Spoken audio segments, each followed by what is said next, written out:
Hey everyone, today we are going to be rating cards based on how well designed they are and whether they're going to get hit or not. Now, this is as a result of recently we've been seeing a lot of card design, especially in the new clan collection stuff and maybe the premium collection stuff, and going,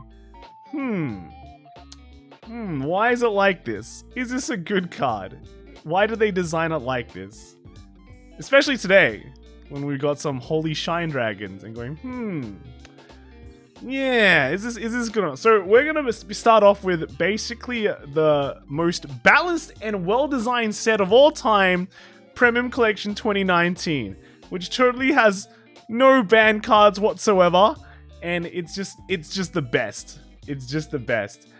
So yeah, this is gonna be the first one. And what is the criteria from deciding what is a good card, what is a well-designed card, and what is a badly designed card? Well, based on old ways that Bushiroad restricts cards, there's a couple of rules we can kind of look at, right? One is reduces the variety of clans used in tournaments. Is it just that strong that it stops people from playing the game properly, right? Second would be just lengthens the game time, right? Is it just a pure stall card? Like, one reason that it exists is just to make the game terrible, you know?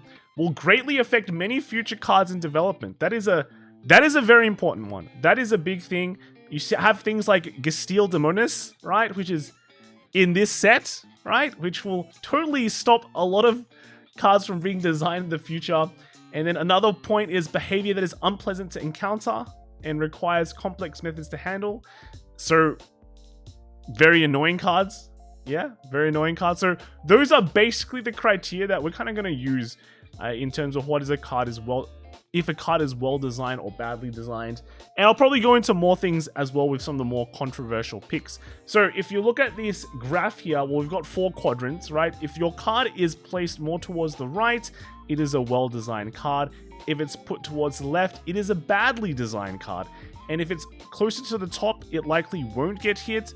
And then if it's at the bottom, it likely will get hit. I'm going to more use the quadrants, right? So if I put cards in certain places and they're all grouped together, it's not like this is slightly more OP than others. I will make a difference in like space, at least, between which cards go where. So I'll also point it out. But basically what you want to see is as little cards on the bottom left-hand quadrant as possible, and as many cards in the top right quadrant, right? Because that just means they're usually good cards. Okay, so let's kind of just go and begin and put all the ban cards in basically the bottom left, right? Diamond Ass, terrible design. Literally, why, right? Why would you design cards where everything in the future becomes this fuel? It's just bad scaling, right? Bad scaling. And then the next one would be Ichikishima, right? Basically negates the entire Oracle mechanic. Basically negates entire G-Guards as well, right? Very, very poor design there, I think. And then let's kind of look at Katrina. It's free. It's not cool. It's oppressive. It was really oppressive back then too. And nowadays it probably still will be, right? Because you really can't damage deny that 1 damage. So it's going to be pretty threatening. I think Katrina also emphasizes another thing that's really bad design, in that if one card carries an entire clan, that would be pretty bad design. And Katrina kind of was that. You know, Neo Nectar wasn't really great in premium, and suddenly this card comes out and it's tier 0, right? It's like top tier. So this card just carrying the entire clan on its back, and then that's never good, because you can never design any more good cards. And yeah, that's the tragedy of Neo Nectar. Right, so okay, that's pretty much the 3 like ban cards immediately that I'll put there. They're just overall poorly designed, you know. In terms of what can we put as a well-designed card and likely won't get hit? That is basically any card that like you've probably seen some play or offers like some utility, where it's like not something that you also go into every single time, right? So that basically excludes Morfessa, but I'll kind of talk about Morfessa later on. So it's kind of like just go, okay, a good design, Ghosty, right? Ghosty King, right? Obadiah, right? Fits in the clan well, right? Has a good limits on its effect. So first striding this, you're not getting much, but you're at least getting like the mill 5, right? The target of mill 5, that's good. But you're only calling 2, right? Unless you've like G-guarded or something like that. So overall, like, I think that's a pretty well designed card. Right, well designed card. You know, got good limits on it, good scaling, not super broken scaling as well. That's fine. Another one that would be pretty good, for example, would be let's see. I think Neberos is a well designed card. It's very strong. It's also very strong. You know, restanding with triple drive is always great, but it has a high cost, right? It has a high cost. You have to eat a lot of things, but at the same time, you know, touch cards that can take advantage of things being eaten. But again, you still need to be able to like retire basically like 6, you know, basically 6. So if you can fully pull off the effect, you get a lot of advantages, but if you can't, you have a very bad card, very awful card. So I think having that like high risk, high reward kind of thing is very nice. And something like Dungeon Valor, you know, very simple effect, restand effect, has flavor from the old Dungeon as well. That's a nice plus, you know, flavor's always good. But is also quite threatening, right? Also quite threatening. Makes your opponent make decisions on how to guard as well, but not super oppressive. You know, not super oppressive. One card that I also want to put in the bottom left is Dark Lord Princess. I think this is a pretty poorly designed card. Every time you design a Magia Stride, now you have to go, okay, why don't I just go into Dark Lord Princess, into this Magia, then into this Magia Stride, right? And the answer will probably be because they didn't print an auto effect on that Magia Stride. But if they do, then you're just going to go Dark Lord into... You can already see the effects of how good Dark Lord Princess is, in that you have Yvette. So why would you go into Yvette? You could just go into Dark Lord Princess into Yvette, right? Why would you go into Harry? You could just go into Dark Lord Princess into Harry. There is just literal infinite value doing that. So very poorly designed card. And I think there is a chance that this might get hit as well, right? This might get hit. I also want to talk about a really just bad card. So Full Grade, right? The Narukami Stride from Premium 2019. This is a badly designed card, and I think there is 0 chances to get hit because it offers absolutely nothing to the clan, even back in 2019. It just was a very poor stride. You would rather stride into other things than Full Grade, and we're talking about old strides as well. So overall, Full Grade just wasn't good. Now you have Stunverse, which is just absolutely ridiculous. But you're never going to see Full Grade at all. It's more like Fail Grade. Yeah, that's kind of it. So yeah, it's a poorly designed card. I think most of the progenitor dragons are well done. I think Gilgal, of course, one of the better ones. Balan Arena as well, really amazing. One of the best designed cards, you know, in the game. You can't just always access it. Yeah, deck's like running multiple battle arenas as well, but you can't always access it. You have to be a deck that can draw a lot, and then you have the option of going into this finisher. This finisher was really good, but it wasn't broken. You know, you couldn't negate cards, for example. They had a Sentinel. That is game over. It actually had a lot of like weird mind games you can play with Ballerina that made it really cool. In terms of like other, Formido is a very good card too, very good card. And then Megaloma, I think people like go, why is Megaloma? It's very creative, well designed, creative, not super broken. I think there is a chance, like maybe in the future, there's like a different mechanic where Megaloma can become a thing. And you go, wow, I didn't expect this to be really strong, but that's it. Agnos, very straightforward, very easy card. Sometimes you don't even see it played now. But it's like it's not OP, right? I guess the only one that's not good is this one, is the Stargate one. This basically, to me, when I look at this card, has like 0 applications. The only reason why I'd ever want to go into this was to get free strides in the future, but nowadays you don't really have the luxury of doing that. So yeah, the effect itself was also just super poor. So I think this is like I think this is honestly just a badly designed card and just won't get hit because it's just a bad card. Right, I'll just put it with Full Grade. I'm actually not going to really kind of like separate them in a way. They're just going to be in their quadrant, and that's kind of that.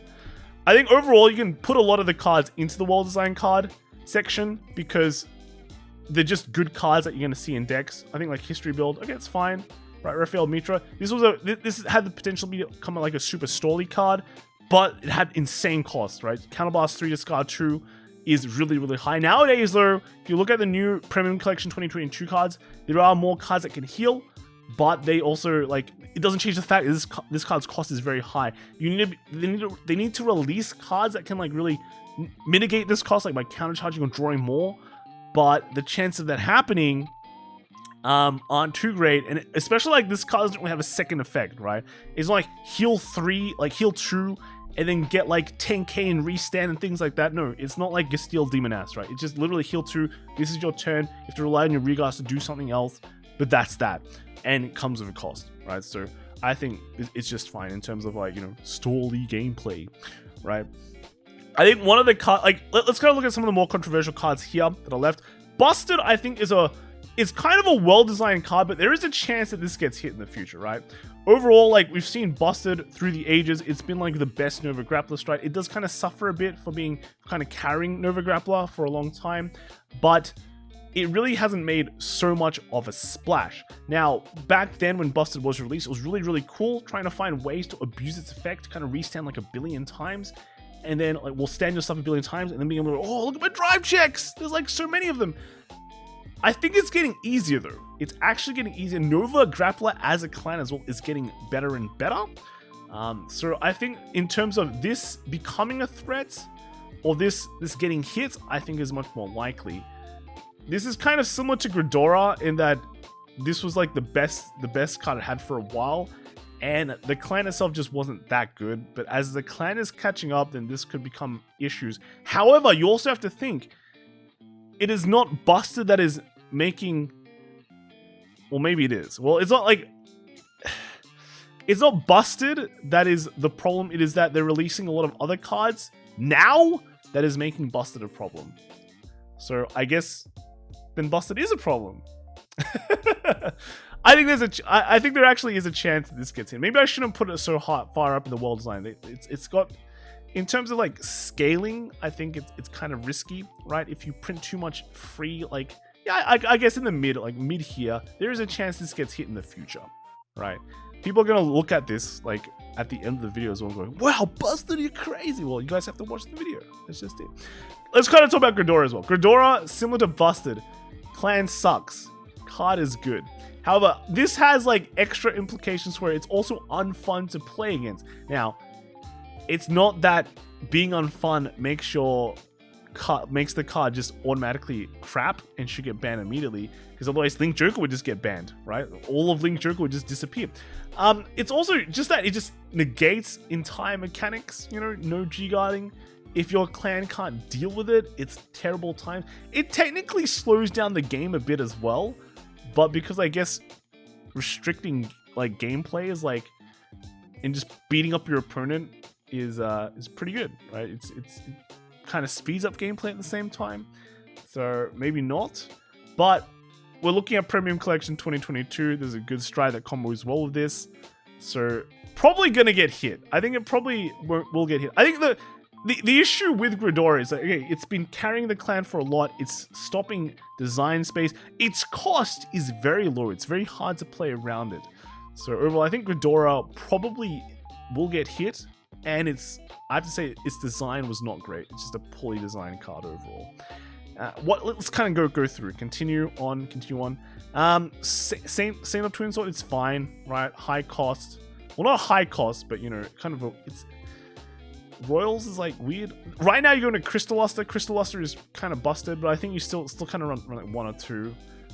It's fine. It's not gonna get hit at all. And at the time it was just a decent stride. Dimax as well. It's fine. It's okay. Global Avalanche. I think people are gonna kind of talk about this one. I think it's a well-designed card. I think it's fine. You know, and it won't get hit. People will talk about the first effect where it's like, oh, but it doesn't work with Chaos or like Locking General Messiah, right? Chaos doesn't need more tools. It fits. This is like the icing on the first effect is literally just the icing on the cake. Link Trigger has a decent first stride option with this. Unlocks 2 cards, right? If you're playing a meme deck, then the first effect will come into play. But also kind of just prevents you from just running like mass amounts of Avalanche. So I think it's fine. I think it's a well-designed card, you know, and not too crazy, right? Remember, if it's a broken card, it's probably not here. It's probably down here, right? It's probably down there. Okay, so that's cool. That's cool. Other cards like I think the Spike Brother one's fine. You know, kind of only fits GB8 spikes a lot, but you know, it still has its applications. A Shandy is okay, right? It's a harmony. It's like kind of harmony support, but when you're not playing harmony, it still is like a decent tutor, so people still run like a bit. So I think it's cool.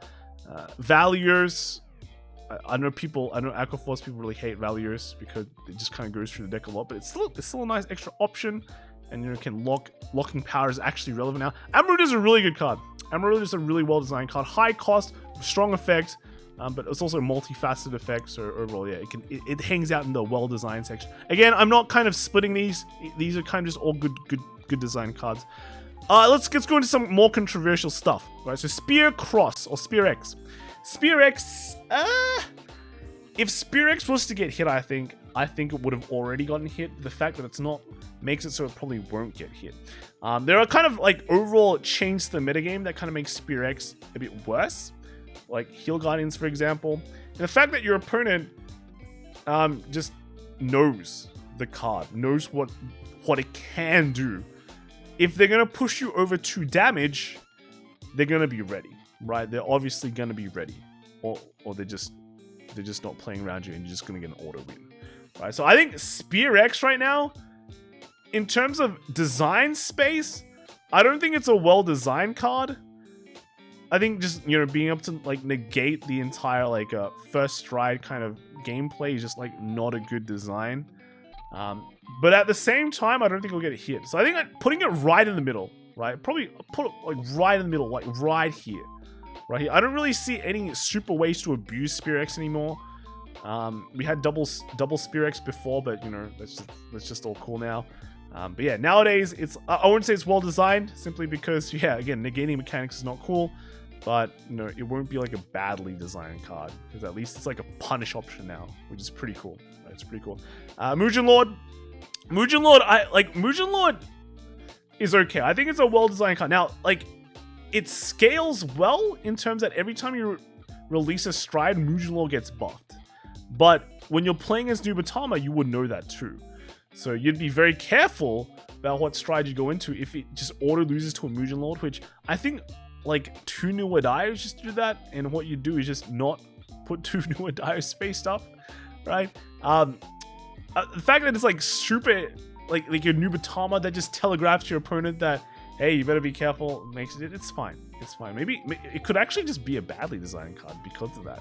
But I think it's fine. I think it's a well-designed card and it's fine. Manama Aurum, right? I think it's okay. Right, it's okay. It has a G-Zone effect as well. Some of the G-Zone effects you have to be really, really careful about. But it's a Soul Blast one that's a pretty decent cost right now.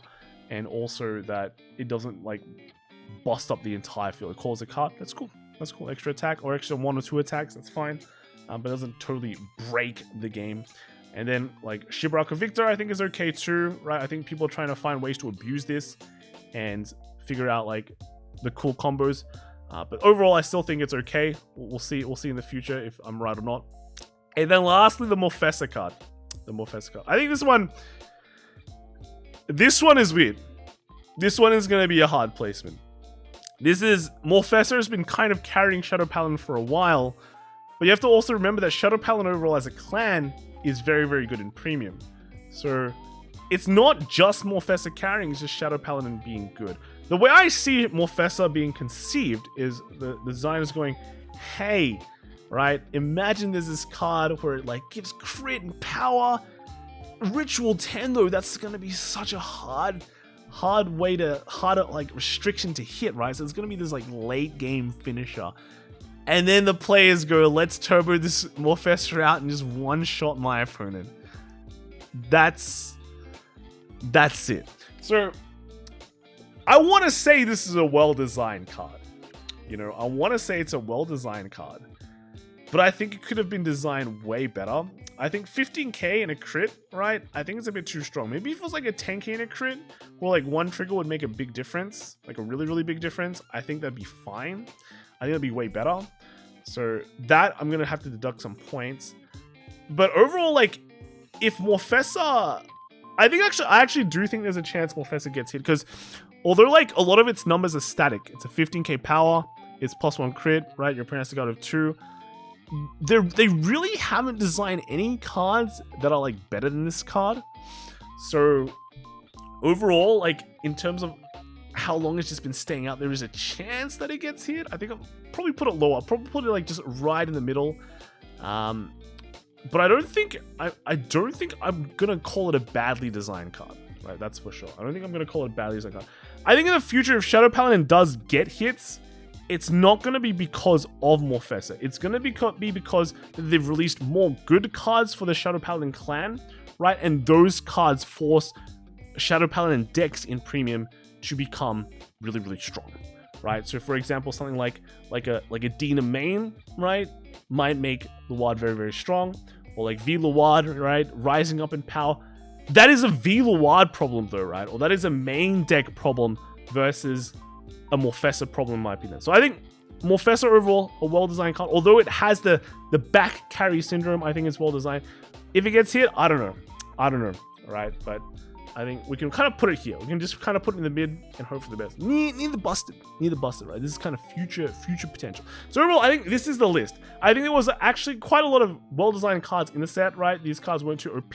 They weren't too crap, right? They were all right. They were all right cards. Then we had the real crappers, like right here in the top left. And we have 5 badly designed cards, I think, from this set. And 2 kind of unknowns, right? Or three kind of unknowns. Are they good or not? Let me know what you guys think. Are these the only 5 badly designed cards that are absolutely terrible? Well, I guess we have to include these. 7 badly designed cards. 5 of them, 3 of them already got hit. 2 of them likely to get hit in the future, and then the rest of them was fine, right? Yeah? What do you guys think? Let me know. See you guys in the next video. All right. Bye.